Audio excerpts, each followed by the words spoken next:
ขณะขออีกข้อเลยอีกข้อเลยซาขออ่านเลยขออ่านเดินของสันนะนะอยู่นั่นขอสอนนะขณะมาเศร้าเดินบลอดต่อไปจะต่อไปจะเสียsau đó chỉ rồi cho cái dây nào cái sẵn ôi chả lại do chỉ tôi gió này nè nhỏ là chỉ tôi gió bên ninh tôi giảไปเช็คไปchỉ mới được bỏอย่างนี้นะ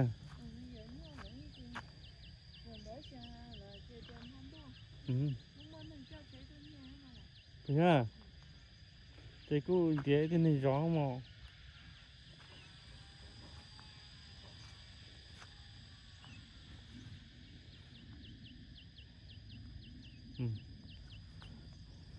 nó lấy cái con